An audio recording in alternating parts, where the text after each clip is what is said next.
Miss Malarkey Leaves No Reader Behind by Judy Finchler and Kevin O'Malley. Illustrated by Kevin O'Malley.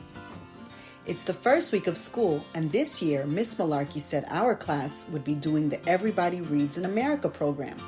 She thinks that reading is about the finest thing a person can do, and she promises to find each of us a book we'll love before the end of the year. Our school is supposed to read 1,000 books by June 12th. Principal Wiggins says that if we can read that many books, he will dye his hair purple and sleep on the roof of the school. I'd love to see that, but there's one problem. I hate reading. In October, Miss Malarkey gave me a book of scary stories. I don't like scary stories. I like video games, and so do my friends. Adwin is from Senegal. He doesn't speak English very well, yet, but he really likes math. Sam is good at lacrosse. Jamal likes to draw. Me, I like aliens, race cars, funny jokes, chewing gum, hot sauce, and doing cannonballs at the pool. Miss Malarkey handed out a list of books that somebody said we should try. The school year is going by fast. It's already December. Everybody is reading. Everybody but me and my friends. We walked by Susie Kurtzman. Her backpack was so crammed with books, she looked like she was going to fall flat on her back. "What's in the backpack?" I asked. "Rocks?" We saw Larry Stork reading a book on his way home. He walked right into a telephone pole. Ellen Japson ran by really fast. "Where's the fire?" yelled Sam. "In the book I'm reading. It's great," yelled Ellen. "The world is going crazy," said Jamal. We went to my house and played video games. Every time we finish a book, Miss Malarkey puts a blue ribbon on the wall with our name and the book title. She sure has put up a lot of ribbons. Susie Curtisman has 25 ribbons on the wall. Charles Dewey has 15.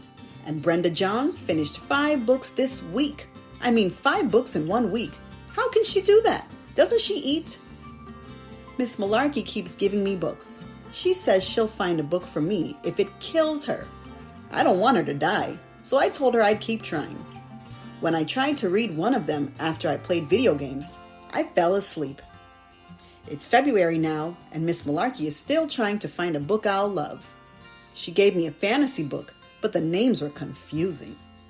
In March, Miss Malarkey gave me a book of jokes, but I'd heard them all before. In April, she tried a book of poems. I don't know what she was thinking. Miss Malarkey doesn't give up easily. In May, she gave me a book about crazy mixed-up explorer guys, but I lost interest before they even set sail. It's June now, and my friends came over to play video games. Everyone but Sam. Miss Malarkey gave him a book Friday, said Adwin. "Maybe he reading?" "No way," I said. "He's out playing some sport." We called Sam's house. His mother said he's busy right now. I'll have him call you when he's done. He's reading. It's been months since we started the OG Whiz Aren't Books Great program. Miss Malarkey keeps giving me books to read, but I just don't get it. Our class has read 275 books. Our school has read 869 books. Adwin, James, and I have read 0. Video games are just so much cooler. One day at lunch, I sat down with Sam, Adwin, and Jamal. Adwin kept looking down at his lap. "Did you wet your pants or something?" I laughed. "Not wet," said Adwin, and he lifted up a book he was hiding under the table. "Miss Malarkey gave me this book. Good book about math guy. His name, David Blackwell." "That's great, Adwin," I said. "You enjoy your stupid book, but Jamal and I are going to be video game masters." "Actually," said Jamal, "I thought that was a good book when I read it too. And I don't think I even like math. I like when the guy said, 'I like pictures, formulas and symbols. I don't especially like them.'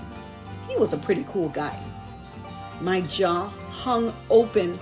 "How long have you been reading books, Jamal?" "A while now, I guess.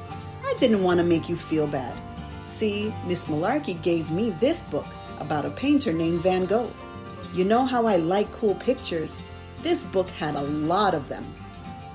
My friends read now. They still play video games, but not quite as much.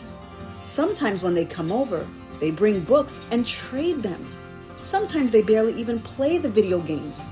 They talk about books. On June 10th, our school had a big assembly for the reading program. We're getting close to the goal of reading 1,000 books.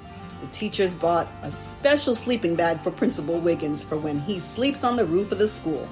The school has read 999 books. Our class has read 334. And how many books have I read? 0.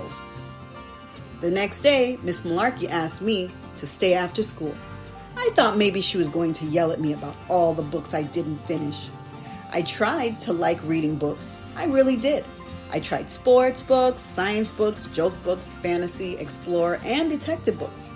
What was I supposed to do?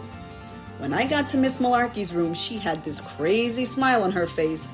She said, "This year, I found out a lot about you. I found out you don't like girl stories, dead baseball players, and math tricks. I found out you're not mean, you don't lie, and you love video games. You like cool sneakers, your lucky number is 15, and your favorite uncle is in the army. Your mother's name is Carol, and your father's name is Bob. This year, I found out even more about you. You, my boy, like aliens, race cars, funny jokes, chewing gum, hot sauce, and doing cannonballs at the pool." Then she yelled, "Have I got a book for you?" I went home that day and started to read. It was the greatest book ever made.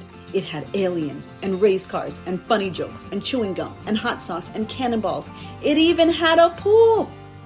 "Okay, son, turn out the light." I read right through dinner, and at 10 o'clock my mom and dad came up to see if I was feeling all right. The next day, Mom wrote a note to Miss Malarkey and told me to give it to her. "Hold on, I'm almost done." Turns out, I hadn't read the 1,000th book. I read number 1001. That's okay, because I got to read the greatest book ever. Miss Malarkey gave me a hug and said, "Congratulations." When school was over, everyone went outside and looked up to the roof. We all yelled, "Good night, Principal Wiggins." Good night, students, and good job. Thanks for watching. Subscribe for more videos.